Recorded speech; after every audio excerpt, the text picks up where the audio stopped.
बिस्मिल्लाहिर्रहमानिर्रहीम। Okay so students, आपको जो टास्क असाइन हुआ है वो ये है कि सबसे पहले तो आपने मल्टीसिम को डाउनलोड करके इंस्टॉल करना है। आपको मैंने शेयर कर दिया है उसका सारा लिंक कि आपने किस तरीके से उसको डाउनलोड करके इंस्टॉल करना है। आप उसको इंस्टॉल करें। नेक्स्ट उसके बाद आपने ये करना है कि जिस स्टूडेंट का जो भी रोल नंबर है, लाइक रोल नंबर वन ने अब ये करना है कि 1 किलो हर्ट्ज़ की फ्रीक्वेंसी सेट करनी है और 1 वोल्ट का एम्पलीट्यूड सेट करना है।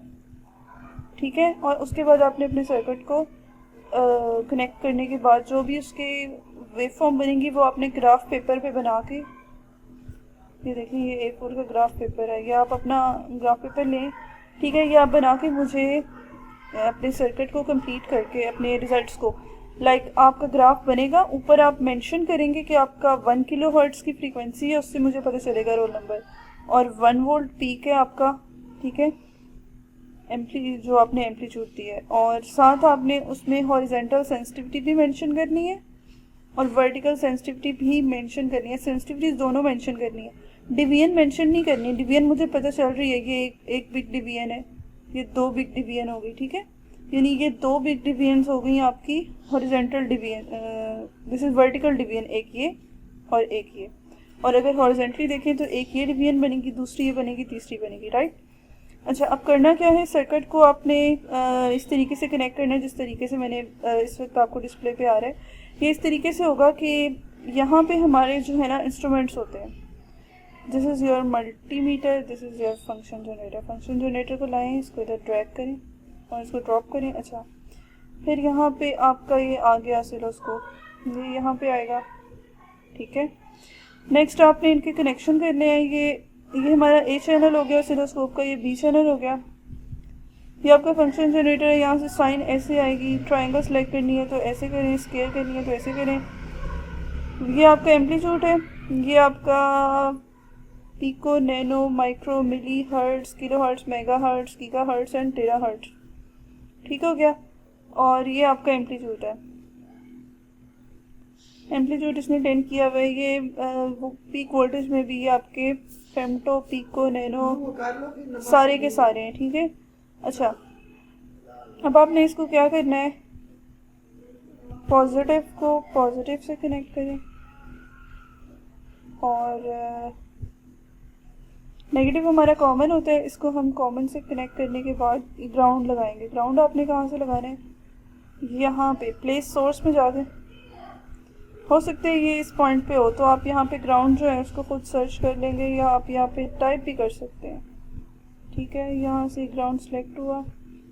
ओके, ये हो गया ऐसे। राइट। अच्छा, मैं इसको अब डिलीट कर रही हूँ क्योंकि ये सेम मैं बना चुकी हूँ, तो 2 चीज़ें मैं नहीं लगानी। या इतना करने के बाद आपने यहाँ पे जाना है फंक्शन जनरेटर पे। ठीक है, मैं इसको कर रही हूँ 40 किलो हर्ट्ज़ और 40 पीक वोल्टेज के लिए। ठीक है, ये किसी का रोल नंबर नहीं है क्लास में, पीक वोल्टेज, और ये फ्रीक्वेंसी सेट हो गई। इसको रन करें। अच्छा, अब हम इसको रन कर रहे हैं। अब ये बहुत तेज़ी से रन हो रहा है, इसको मैंने यहाँ पे जाके पास कर दिया। ठीक है, अब ये पास हो गया। अब इसको आप देखें, मैंने इसको DC कपलिंग पे रखा हुआ है। मैं इसको AC पे करूँगी तो इसका थोड़ा सा डिफरेंस आता है कि चीज़ ना अपवर्ड या डाउनवर्ड मूव करती है, लेकिन इस केस में नहीं होगी क्योंकि इसमें कोई इलेक्ट्रॉनिक कंपोनेंट इन्वॉल्व नहीं हुआ। इस तरह से होता है जब कोई कैपेसिटर आ जाए या कोई स्टोरेज एलिमेंट आ जाए। अच्छा, ये स्टॉप हुआ।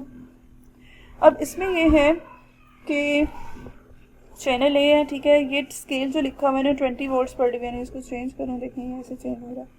यानी ये वही चीज़ है जो मैंने आपको बताई थी क्लास में, वर्टिकल सेंसिटिविटी। ये देखें, ये इस वक्त बियॉन्ड द स्क्रीन है, आपको पीक्स नज़र नहीं आ रही, इसलिए हम जो है ना वर्टिकल सेंसिटिविटी को फंक्शन जनरेटर में जब हार्डवेयर पे करेंगे ना तो उसको हम क्लॉकवाइज एंटी क्लॉकवाइज रोटेट करते हैं। इसी तरह से ये हमारा हो गया टाइम हॉरिजॉन्टल सेंसिटिविटी, या फिर स्वीप टाइम भी इसको कहते हैं। ठीक है, ये इसको चेंज करेंगे तो ये आपका टाइम पीरियड चेंज हो रहा है ना। आपको अब यहाँ पे देखें, यहाँ से स्टार्ट हो रही है और यहाँ तक आ रही है, मतलब ये पूरी, इसकी हम पोजीशन भी चेंज कर सकते हैं, एक्स पोजीशन। ये देखें, अब ये देखें, ये यहाँ से स्टार्ट हो रही है और ये तकरीबन यहाँ, मतलब it is covering more than 1 box, तो इसको हम ऐसे चेंज कर लेंगे। ठीक है, इस तरह से कि आपको देखने में प्रॉब्लम ना आए कि कितने बॉक्सेस हैं। ठीक है, जैसे अब अभी भी थोड़ा सा डिफरेंस है। ठीक है, तो इसको एडजस्ट कर लें। जैसे आपने अपने डिवीजन्स को देखना है, यहाँ से स्टार्ट हो रहा है 1, ये क्या, ये यहाँ तक आ रहा है तकरीबन।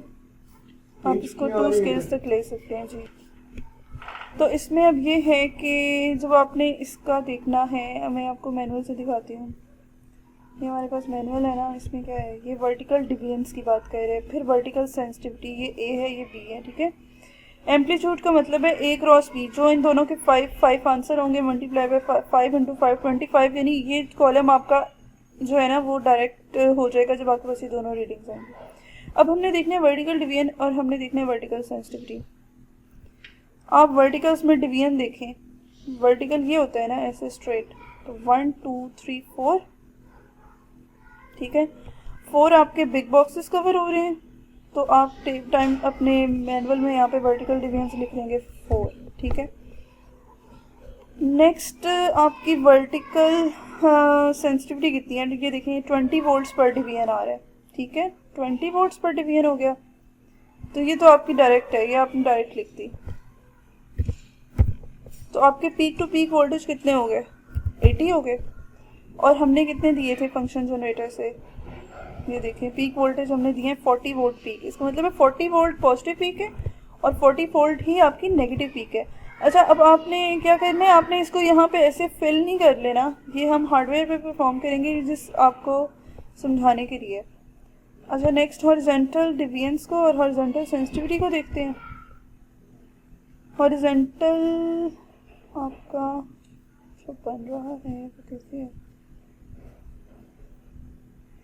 जी, ये यहाँ से स्टार्ट हो रहा है और इसके सेंटर तक फिलहाल जा रहा है। ठीक है, तो आप इसको देखेंगे, आपका 10 माइक्रोसेकंड पर डिवीजन है। This is your horizontal sensitivity 10 microsecond.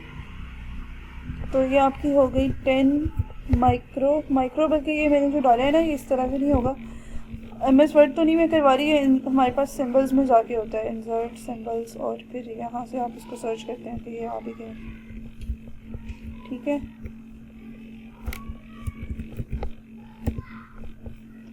Okay, सो अब हॉरिजॉन्टल डिवीजन को देखते हैं। तकरीबन ये हमारी जो है ना इट इज़ 2.5, तो ये हमारी हो गई 2.5। अब 2.5 को अगर 10 से मल्टीप्लाई करें तो ये क्या बनेगा, ये 0 कैंसिल हो गया, 25 माइक्रोसेकंड। टाइम पीरियड अगर आपका 25 माइक्रोसेकंड आता है तो 1/25 माइक्रोसेकंड आप करके देखें कि उसका हमारे पास क्या फ्रीक्वेंसी उतनी ही आती है। ठीक है,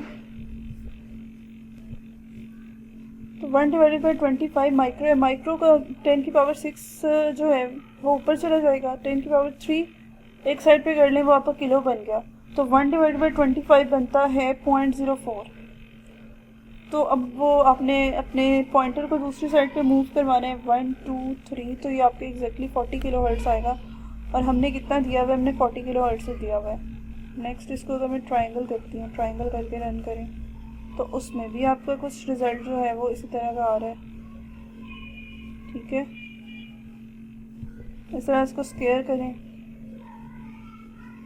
तो स्केयर में भी हमारे पास ये रिज़ल्ट जो है ना स्केयर भी हो गया है। और इसमें ये चेंज नहीं होगा ना डिवीजन्स चेंज हो रही है, ना ही हमारा कोई टाइम स्केल चेंज हो रहा है। तो आप सब ने अपने रोल नंबर के अकॉर्डिंगली साइन स्केयर या ट्रायंगुलर इनमें से कोई भी वेव बना लेनी है। 40 किलो हर्ट्ज़ और 40 वोल्ट मैंने लिया है। ठीक है, आप अपने रोल नंबर के अकॉर्डिंगली एम्पलीट्यूड और फ्रीक्वेंसी लेंगे, राइट।